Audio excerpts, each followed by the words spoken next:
Hello, welcome back to Armchair Pundits. As you can see, I'm doing the intro today because one of our members is a little bit angry about a result that's happened today Somebody between vex out Man here. United and Liverpool. Somebody vex out So, here. welcome back, Daryl and James. What's going on? James, talk to us. What happened? Klopp's fault, bro. That's what happened. It's Klopp's fault. Well, club wearing on the Team pitch, selection? Club wearing on the pitch, yeah? Listen, when Milner and Henderson play, we don't win games. It's very simple. That's Army in midfield. How are we going to go into a season with still, this day and age, with Milner and Henderson as a potential option to go away to Old Trafford? And to make it even worse, Fabinho's on the bench. I don't care if Fabinho's got a slight knock. He's got a week until Bournemouth. Heck, against Bournemouth at home, then you can rest him if you have to. But at Old Trafford, you don't leave Fabinho on the bench, who the person I regard as the best DM in the world. He's been off form recently, but I still regard him as the best DM in the world. You don't go to Old Trafford, regardless if they lost their first two games. They lost their first two games, which meant, Klopp said it himself, I'd rather play Man United after they won 5-0 than after they lost 4-0. And yet you go and drop our defensive midfielder. Madness, bro. Yeah, no, I was a bit mad when I think about it in a game really where midfield is key because their midfield has been so poor. Yeah, to play those two, I guess he thought it would maybe be light work. I don't know. Bro, I looked at the lineup. Nah, no way. No way. It's Man United. They've been trashed in the press. Everyone's been cussing them. I looked at the lineup here and I said, you know what? Please let Ronaldo play. Please let Maguire play. Because then you've got As soon as you knew they weren't starting, you knew it was a problem. As soon as those two weren't starting, there's no press from Ronaldo, mistakes from Maguire, and no leadership from Maguire. And then you've got Shaw, who everyone knows is a problem. They bring in Malacia, who has no fear. You bring in Martinez. He had a really good game. You bring in Martinez, who everyone knows we're not going to do high balls. So that whole talk of you can't bring a 5'6", 7 player into the team, we're not doing that. So it's perfect for him. There isn't an impact against you with that height, no. Varane's the best. And who was missing? Who was missing? The dumbass who headbutted someone for no reason. Nunes could have caused a problem if he was. Do you know what? Now, there. looking back on it now, that red card for Nunes had a big impact on this game because if he plays, I think it's a complete different result. So that stupidity of the red card, I think it's cost you major today. I know the midfield weren't right, but still. Listen, for me, nothing was right. Trent trying too much with his passing, crossfield passing. Sometimes you need to do your triangles. You need to keep the ball, do your triangles. I felt like he was hitting it. Yeah, he was playing the balls too early. It seemed like your attackers weren't even ready for some of the balls that he was trying to play. They weren't ready. He panicked. I don't understand why he's panicking in that regard. Maybe it's because Van Dijk's not up to it. Because come on. Well, talking about Van Dijk. What is he doing? His hands behind his back. What? Van Dijk had an off day today. Like, wow. Like that. Him and Milner went at it over that goal as well. That first goal was crazy. Like, what is Van Dijk doing? I don't understand why he's not getting out to close down the shot or something. I don't like this hands behind the back thing, and I know the whole handball thing and VAR and stuff like that has caused this now, but it's just unnatural. And you can see it's unnatural. Back in the day, Van Dijk would have been straight out to that and blocked it or got in the way. Like, it's a pattern, bro. At the moment, he's doing a lot of it. Champions League final. There's other games this season where he's not committing. Like, I was defending. But you got to remember, since the injury, he's not the same. But that's close up. The guy's going to shoot. You saw Martinez do it. Martinez threw his body into Salah and blocked Salah's shot. If Salah would have had a shot to kick it to the top of the target. To be honest, even at Tottenham, Dyer does it all the time. You have to admit, Leon, like Dyer does that all the time as well, the same thing. And I generally, honestly, I don't like it. But yeah, because you're in no man's land. Realistically, if a player knows what they're doing, they're gonna just play it. Even when you look at it, you look at when Van Dijk was doing it today. It looked like he didn't know where he was positioned in terms of the goal. So in the end, he just blocked Alisson from being able to see what was going on. Yeah, exactly. People will say now that it's too much of exaggeration, but like I told you guys before, we needed centre midfielders. And you said to me, we do not. We've got, who's injured now? Keita's injured. I was like, where's that come from? He was ill last week, so he couldn't play. Then he was back in training, looking good in training. And then before the game, he heard he's injured.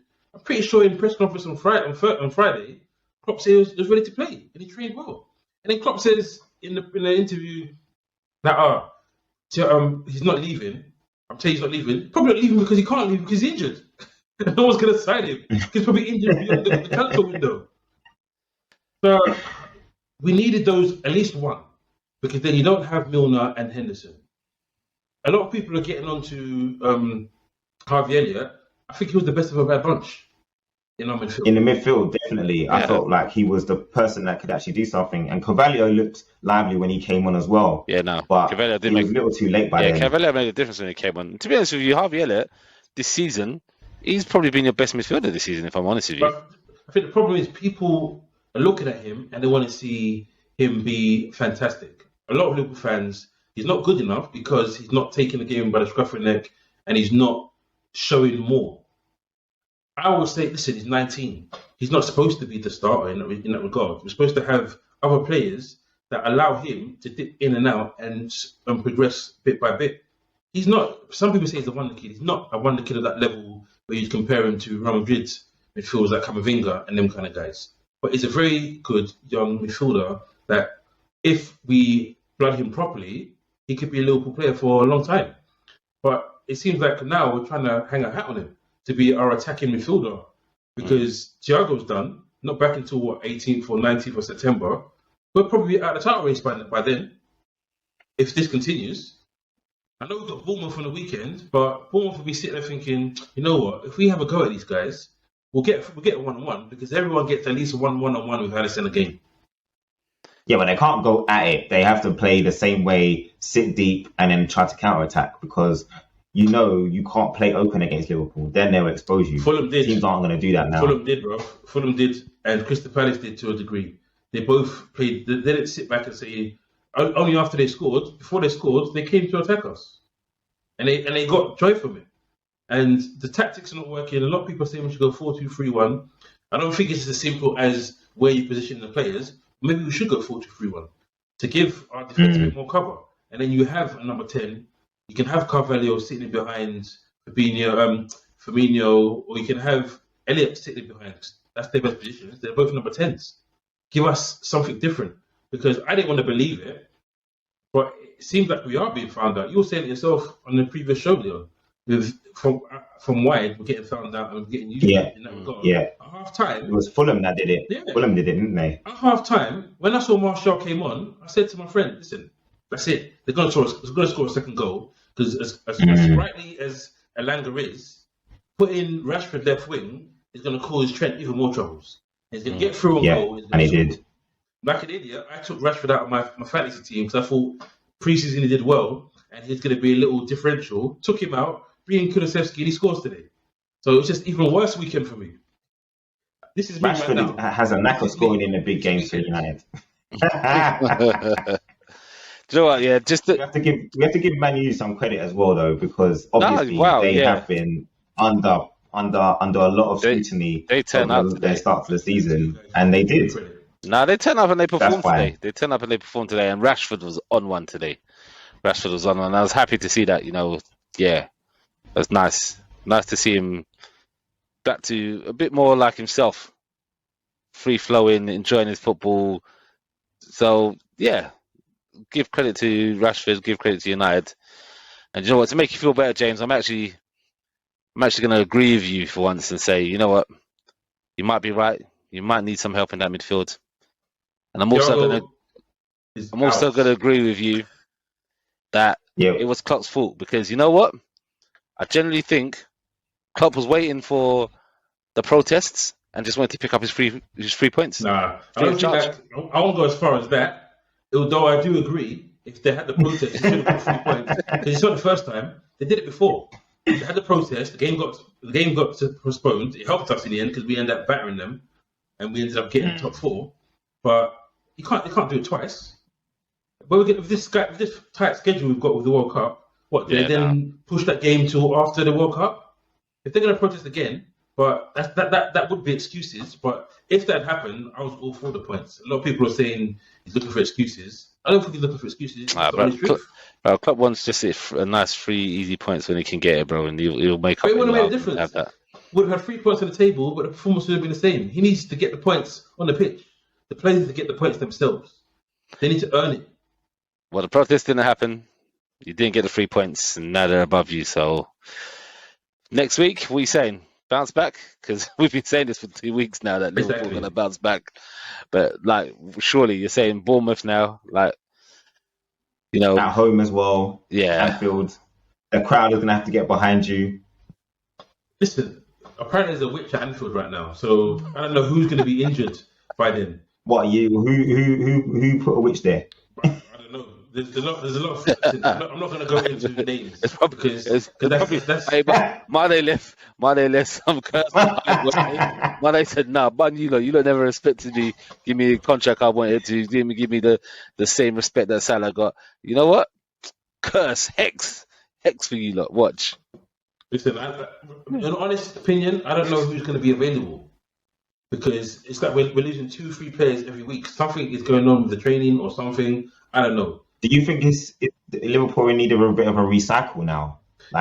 Some of the guys there. They've kind of recycled to an extent already, though, Lee. This is our transition season. They started to with the young players they brought in. Obviously, Elliott and Carvalho, but obviously the back line at the moment is looking a bit ropey. This is the transition, and we had the whole. I think Matip lured us into a false sense of security because he was fit all last season, and all of a sudden Matip finishes a game, and then there's an injury. He never gets injured in games. Matip always gets injured after a game in training or something. Klopp now said he got a mystery injury. He was in training, he was fine. All of a sudden he said, "Oh, this doesn't feel right."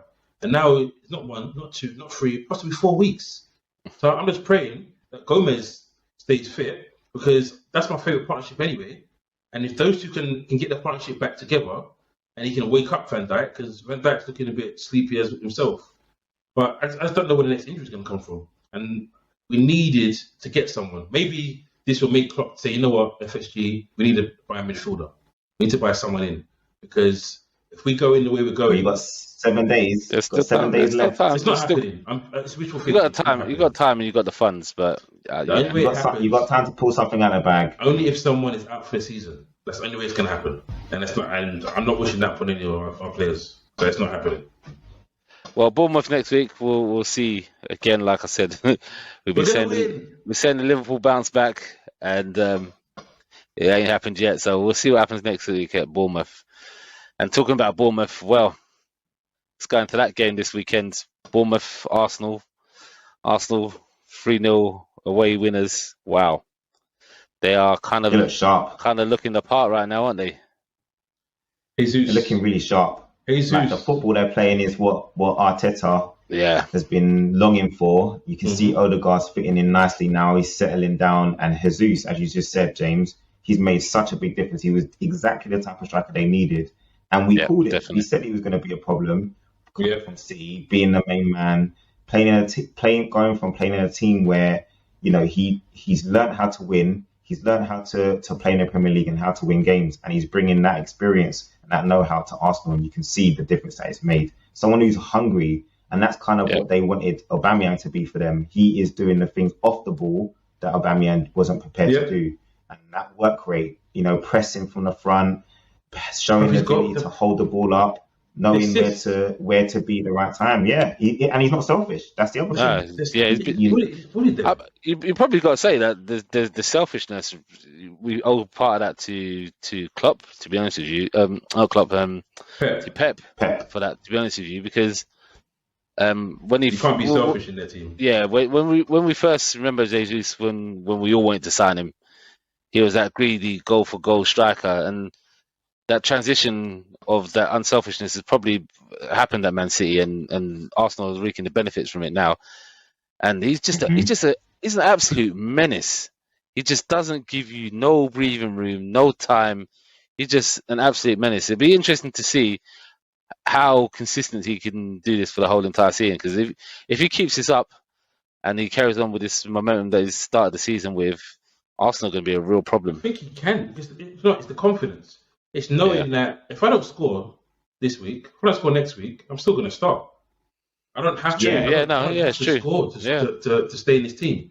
I just have to. They don't have to score. He doesn't have to score for them to win either, because they've got goals from other parts of the pitch, and that's the thing that makes it, much more comfortable for him, knowing that you've got three guys in behind Martinelli, Odegaard, and Saka, who can all score goals. Even Xhaka chips in with a goal every now and then, and you've got their defenders scoring left foot swingers. Wow. All of a sudden, Saka's performances don't even get noticed that it's a bit far, because that doesn't need to be, because Martinelli's on fire. He's putting in the work. He's showing before his injury. He's making better decisions, Martinelli, as well. He's growing, isn't it? You feel confidence again. I haven't seen the show yet, and it'd be interesting to watch it. The All or Nothing. I hate talking about Arsenal like this, man. It's credit where credit's due. But you have to give credit where supposedly, obviously, I haven't. I'm not gonna be watching the All or Nothing. I did it. I did it for Tottenham. I've seen a couple, but I'm not going to be watching the Arsenal one. And some people have made some banter and jokes out of it, but supposedly the training regime at Arsenal right now is next level. And the players are all responding to it. Arteta seems like he's got a lot of things going on. Their fitness, their pressing.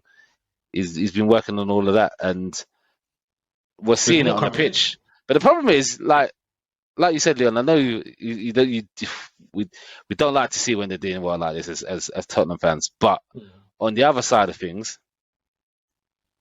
like, they are a confident team, innit? They're a team that's built on confidence. When they get knocked, right now, it's been easy. It's been light work for them. They've had a nice ride. Yeah, their fixtures have been nice for them. So, what do they say? It's not until you get smacked in the mouth we know what you're about. Yeah, and they haven't been smacked in the mouth yet. So we'll see. Yeah, we'll see. We'll see. Hopefully, they get smacked in the mouth soon. Well, from what he's saying, talking about smacks in the mouth. Who's talking about smacks in the mouth? Leeds, Chelsea, mate. Did not see that. It's like Chelsea only want to get up. It's like Chelsea only want to get up for games against Tottenham, bro. What is going on? Boy, I did not see that one coming. I did not see it coming. But not a 3-0. No, I'm not surprised. Like you said, I'm not surprised because they're poor against Everton, and you said it. Terrible. They look good against Everton, and Leeds have looked really good since Jesse Marshall. They shouldn't have lost. They shouldn't have drawn against Southampton. No 2-0 up, and they let it slip. So, in all honesty, they should have 3 wins out of 3. In that regard, they look a good side. And I think he needed that in terms of the Bielsa. I think that game was like, okay, cool, we can draw a line under Bielsa. This was a Jesse Marshall performance with my players shining. Yeah. Because he changed the centre midfield. Listen, in midfield, I liked Aronson, but Tyler Adams, he was everywhere. He was everywhere. And I won't say it was as good as Kante, but the pockets he picked up and getting his foot in here, getting his foot in there, and just popping in, it's reminded me of Kante when he first, not when he was really good, but when we first noticed him, we're like, hey, this guy's all right, And then obviously Kante got better and better. That's what it reminded me of. It made me look up and think, okay, let's see what Adams can actually do for the rest of the season. Because it was a good performance from him. So, Chelsea needs that striker. They definitely need that striker, because if they had one earlier in the game, that's what I said. I said gone up early. I said that before. They need that. Like the Aubameyang deal is going to go through, innit? The Aubameyang deal looks like it might go through. Apparently, they're in talks with Barcelona already to get him. But defensively, we was talking about Koulibaly, obviously being an important guy to come in. He had a bit of a mare on Sunday. Well, I think it's his 6th red card. Straight red, but it's his 6th red card. I think he's had more red cards in the last 7 or 8 years than any other team in any other player in the top 5 leagues. I never knew that going in before. Wow, I didn't know that either. It's a worry. A bit of a silly one, especially when he didn't. It wasn't he didn't need to do it. No, definitely. But yeah, well. So yeah, I'll take joy out of that anyway. Yeah. Nice, good work, Leeds. Because a lot of people have been saying that Leeds were destined to go down this season, but I don't think so. I'm seeing enough from them this season so far already to say that they'll be all right. I'm still surprised. Yeah, I think they'll be mid-table. I thought they were going to buy another striker. Rodrigo has done well, and it almost looks like the time how he was in Spain. It won't last. That's why I'm surprised they haven't bought another striker, because we know Bamford is not going to last the season. It's already out, and Rodrigo won't last. So why have they not? Rodrigo just won't consistently score goals. He's never. He's not just scoring though. He's getting assists and everything at the moment of the season. So he's a good player. He's talented, but you can't rely on him. He's not prolific. He's not prolific. No, exactly. Well, do they need prolific? They just need someone to get them to mid-table, I guess, isn't it? I guess so. And if they get wins, if they get goals from other areas, which they have done, with Aronson and Harrison chipping in, it's always going to be helpful. Which I found it strange, because Belotti is a hard-working striker, and he's on a free transfer. And I thought Everton or Leeds might have come in for him. Has he been signed yet? Nope. There's talk of Roma. There's talk of Roma, but he hasn't signed for anyone yet. He's still free. Yeah. So I thought Everton or Leeds would have gone for him. But maybe he doesn't want to come to England. Maybe he doesn't want to stay in Italy. But maybe could have been perfect for those. That's kind of mad. Yeah, it's kind of crazy. I can't believe he's still just chilling. Yeah, waiting for a club. Because I thought when he was on a free before, obviously we signed Richarlison, I would have taken him on a free as a backup for Kane. I'm not a fan. No, as a backup for Kane, bro. Kane had no backup for time, so like I would have happy to have him as a backup. You know what I mean? No, because you guys need a backup right now. Because not now. Moving on to your game, it's only a 1-0 win, but it's the kind of win that shows good signs of things moving forward for you guys. I mean, Wolves played well, which I knew they would. Wolves played very well. They always play well against us. They always play well against us. I think they dealt with you first half. Yeah, first half they dealt with us. Do you know what? Wolves are going to cause a lot of teams problems this season. Yep. I'm glad we played them when we played them, where their new signings have not embedded themselves and settled in yet. So I think we played them a good time. Nunes looked good, man. Yeah, Nunes. James and I have had this conversation. Like, both of us said we want midfielders. Both of us said we need a creative attacking midfielder. This guy was out there. He was available. Yep. I thought no one was going for him because everyone was going to be scared, because obviously City were after him. Pep was a massive fan of his and stuff like that. So no one really wanted to, devil in that transfer just because they didn't want to, get City liveling about it. And then it's gone to Wolves, and I'm like, how's that happened? Like, we got caught sleeping. Link, bro. It's real. Oh yeah, but come on, man. Link is real, man. Jorge Mendes is involved in everything. They had a left back that was French, a centre back that was English, another centre back that was I forgot what country he's from, and a right back that was Spanish. The rest of the team were Portuguese. Yeah, I know. In the Premier League, only 4 of your starters are not English, and the rest of them are from the same country. It's mad. That's why you could come along, first game, sign this week, and start. Because everyone's talking Portuguese to it. Yeah, everyone's at home, everyone's feeling comfortable. It's you know what I mean? It's like he's gone from playing in the Portuguese league with Portuguese players, come to the Prem, he's still playing with Portuguese players like he's in the Portuguese league. It's mad. I do wonder. I think we speak Portuguese.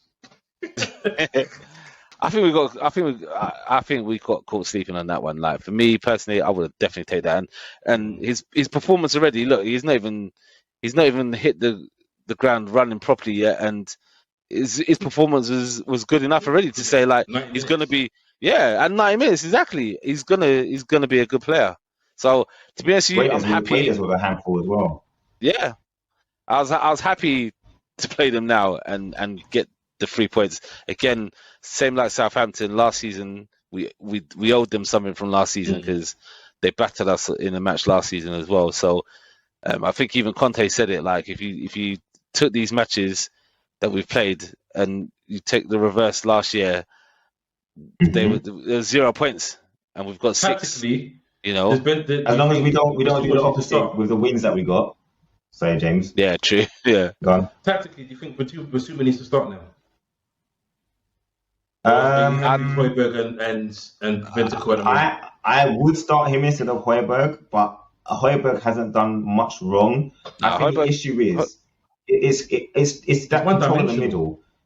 Yeah, but it's control in the middle that we've had a problem with. And I actually feel like because we play a 3-4-3 technically with Son and Kulusevski out wide, we are losing the battle in the midfield, and I think that is where we're struggling at the moment. We don't have, as we know, we wanted to have a creative midfielder in there, and we don't have that. So, do you really want to play Basuma, Bentancur, and Højbjerg together? Not really, because although Bentancur and Basuma are obviously better passers than Højbjerg, but you don't really feel that they have something that they can create something out of nothing. They don't really have that to their game, and that's the worry. Is that midfield? And you saw when we switched it in the second half, when we brought on Richarlison and we took off. Did we take off Son?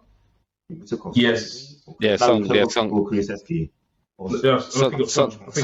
Son got taken off. Yeah, deservedly so as well. We saw the change. We added the extra man in midfield, and we had a lot more control towards the end of the game. And we felt like we felt a little bit more settled than we did in the first half. First half, they were pretty much all over us. So it's nice to see that we got a change, and you can see already left side that what's his name? Perisic. Oh, Perisic, man. Yeah, huge difference. Big game. I think he even got man of the match. So yeah, it was a good result. The second half turnaround was good. The stats completely changed in the second half when you look at them. So yeah, I'll take it. Second in the table behind Arsenal. That part sounds horrible saying, but it's all right, man. 7 points, we'll take it.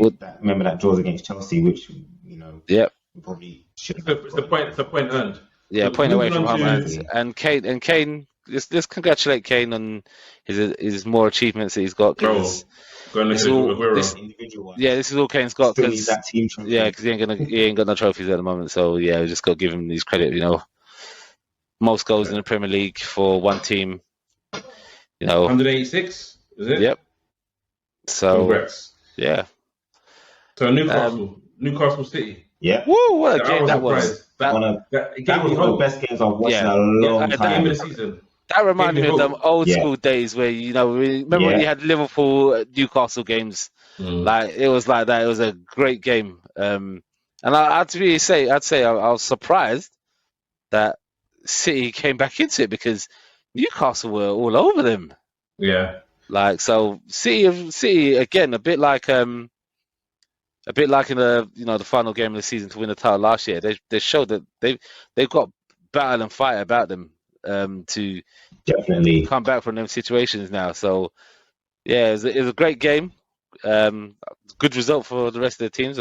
James, today you've only lost out on 1 point this weekend, really. Right.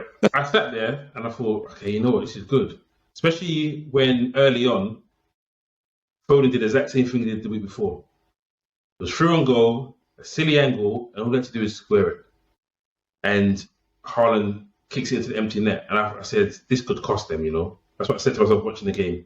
And you saw Pep put his hands on his head and point like... He went, yeah. I just don't get it. He's got the ability. He would have seen it. Why are you shooting from the angles? I thought, okay, cool. But then the pressure that Newcastle put them on, they're gonna be a lot of trouble. I think they're still the third, or probably with our results now, probably second best team 2022 at the moment. But Eddie Howe has worked wonders with that team. Yeah, absolute wonders. The signings have been astute as well, and they haven't been big money because obviously we know they've got a hella money really, but obviously they've got to stick to the financial fair play. Yeah. And I don't think they're able to bring in too much more this season. Personally, I don't think to conform to that. But the signings have been smart. Bruno, they just bought João Pedro from Watford now as well. Bruno Guimaraes is about that life. He is about that life. Excellent. And Joe Linton again, causing havoc. Yeah. Just being a nuisance in there. Just a body. And, City took control, obviously. When they went to 3-1, Newcastle got a bit scared. And, they chose to try and protect They've got to learn, haven't they? They've got to learn that. No. Listen, I would disagree to a degree. The pass from De Bruyne to Bernardo's goal, I don't even know how you scored that, bro. KDB. Well, come on. Not even just the pass. The run as well, though. Come on. The run from Bernardo on the line. That was quality. No. Do you know why I say it? Because is to step out. What's his name? The new centre back, Potman. I don't know why he stepped out. You do know because it's Haaland. But if he just stayed in his line, he cuts it out. So it's a fantastic pass, but it's like De Bruyne knew. De Bruyne knew was like, you know what? Haaland's there. He's going to go for Haaland, so I'm passing it there. It's almost like that's how he thought. But you've also got to remember, nobody expects Bernardo to make that run because he never normally makes that run. He never normally runs in behind.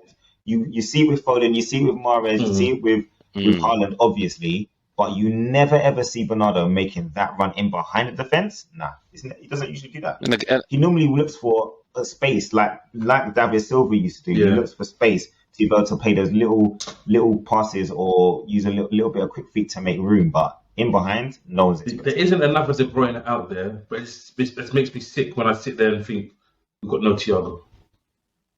That's what no one Liverpool, but we've got no Thiago. Again, that pass, going back to that pass, again, that happens, like you said, because they now have Haaland. Yeah.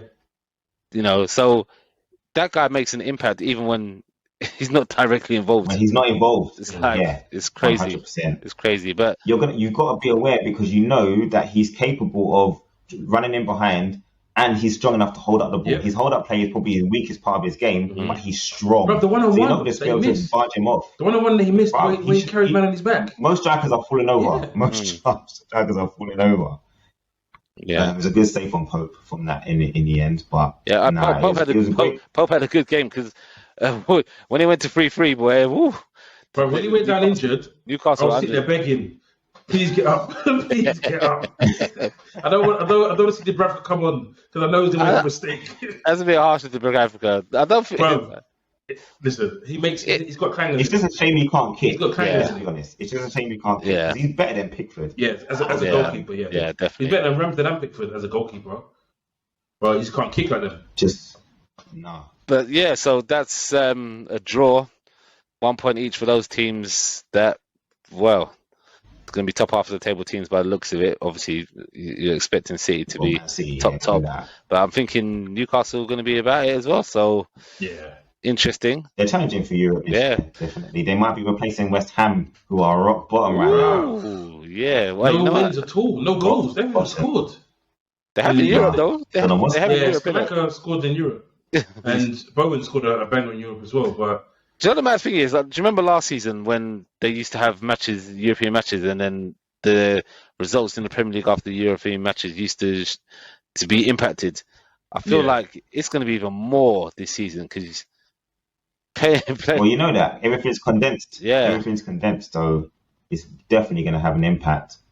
But you know, if you want to be in Europe, you got to fight through it. Obviously, all the rest of the teams, the big teams, have still got to play their European games once Champions League and Europa League starts properly. But you know, West Ham wanted to be in the mix, and obviously they would have loved to have not had to do the qualification, but they are where they are, and they've got to try and get themselves out of it. I think Moyes is the right man to take them there. I think they just need patience. They bought Kera. Kera will do okay. I think there's another.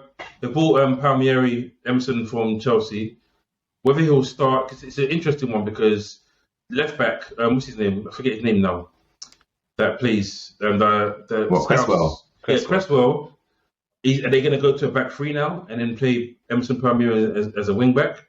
I wouldn't have thought Palmieri comes in and replaces Cresswell because Cresswell's been a stable left back for them. So maybe it's just squad because they had like 8 players on the bench. Yeah, I was thinking. I've never looked at Emerson and felt that he was anything special. He's a good wing back. He's not a great left back. It's okay. Right, I think it's okay, but he doesn't. The other team that did well for me, Crystal Palace. Well, yeah, that performance, Zaha and Eze. Right now, Eze is getting back after his Achilles injury. Eze needs to get bought by someone. I'm telling you, if he doesn't get bought by top 6 team, that's the Zaha and Eze that scare you when you play Palace. That's what you. Unless he wasn't playing. When you see Elise coming on, all 3 of them fully fit, they're going to cause so much trouble. Yeah, they put Villa to the sword. game, man. Yeah, it was impressive attacking performance. Yeah, attacking Villa started off pretty well. Yeah, they did. But the goal that Palace scored, it could have been a pen, or could have, so it was a bit of a dodgy one, and literally Villa went up the other end and scored, and that was it. Changed the game. Gerrard in trouble? No. Quickly, yes or no? Gerrard in trouble? Nah, Gerrard's not in trouble. But everyone had... Gerrard's only not in trouble because he's Gerrard. But let's be honest, his record is actually worse than Neville's. Who he replaced. It's worse than Neville's. Worse than Gary Neville by one now. By one, I think he's won 6 games in the last 36. They've got a good squad though, and it's just going to take time for that to click. Or 26. Everyone had them as the dark horses this season, and they're gonna have to. It's gonna be Newcastle's dark horses. They're gonna have to improve. I called Newcastle's dark horses anyway. I said that from the end of their finish to last season. I knew that there was gonna be a problem.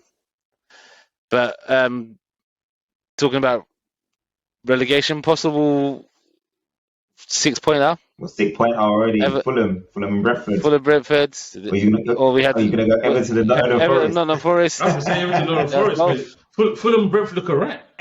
Yeah, Brentford looked alright. That was another good game as well. Yeah, another swashbuckling game again. Mitrovic again scoring. Proving us wrong. Every week. Well, let's see. He always starts the season well. Don't forget, he always starts the season well. True. And I think it's the second half of the season where he's possibly being found out, or the team dips, and then there's no more wins coming for him. So we'll have to wait and see whether they can continue it. But can't complain of what he's done so far. Ivan Toney had a good game as well. Ivan Toney's quite He's had some stick for saying a few not so positive things about Brentford. Seems more focused. But in terms of his play, man, as a striker, he knows where back in is. He should be putting himself in the mix to be on a plane, I think. Brentford just got sorted out the way they're starting games for me. Like, you can't keep going 2-0 down and expecting to be coming back into games and stuff like that. Obviously, they had that one game against United where they annihilated them. But this is another game, 2-0 down again, came back into it, and then, unfortunately for them, lost it, when Mitrovic got his classic Mitrovic header. So... I think it was payback because did you see Tony's celebration? Tony did that when he celebrated. Yeah. And then people think, I ain't having that, bro. Nah. I ain't having that. Because he took his record. He took Tony's record last season. The ridiculous amount of goals he got last season in the Championship. Yeah, it was mad. And he's like, no. I'll take something else off you as well. I'll take you 3 points too, bro.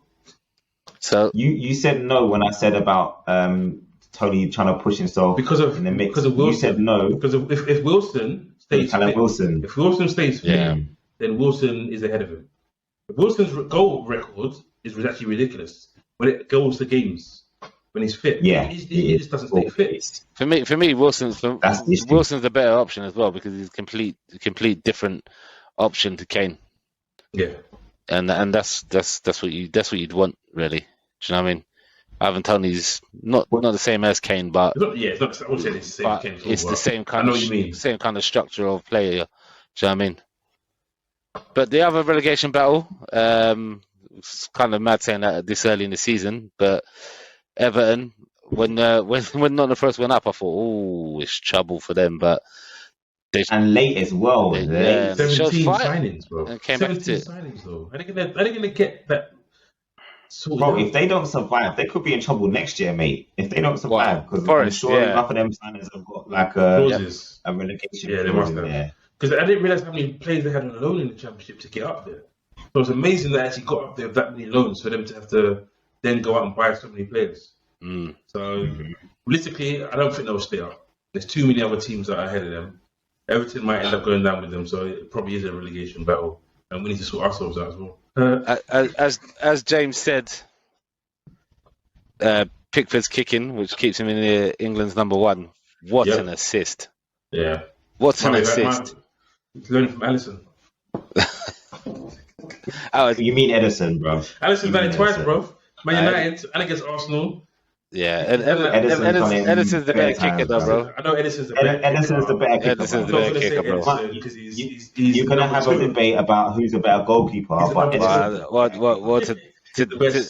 Today, Alisson showed why he's the number one goalkeeper for Brazil, because he kept you lot in the game, boy. Yes, he did. But yeah, Edison's kicking is immense. So yes, I will succeed to that. You learn from Edison. Coming back from behind again, Southampton. Good result. Showed battle. Good young players, isn't it? Yeah, it showed some battle. They wanted that. Leicester could be in trouble. Yeah. Again, Brendan is looking. He's got unhappy team. Yeah, he don't look happy. Brendan don't look happy himself. So, but bro, yeah. Would you be? You want your best young centre back wants to leave. Tielemans is either seeing his contract, he wants to leave. Maddison is being courted by Arsenal as well as Tielemans. That's three of his best players. He's given Vardy a new contract, but Vardy wanted a new contract because of his age. He's happy to be given a contract. Well, Brendan said those guys, they ain't going. Yeah, but it's still the unhappiness, though, isn't it? They can say they're not going, but then are they going to play it to the full level? The thing is, they looked good to start off in that game, and when they went 1-0 up, it was deserved. But as soon as Southampton equalised and got back into the game, there's only one team that you could see winning. Yeah. And like literally, Southampton had their tails up. They was all over them. Che Adams, come on, proved his point. Mm-hmm. He's got a very good goal. That bicycle kick was nice, isn't it? So yeah, like Ralph knows what he's doing with his team.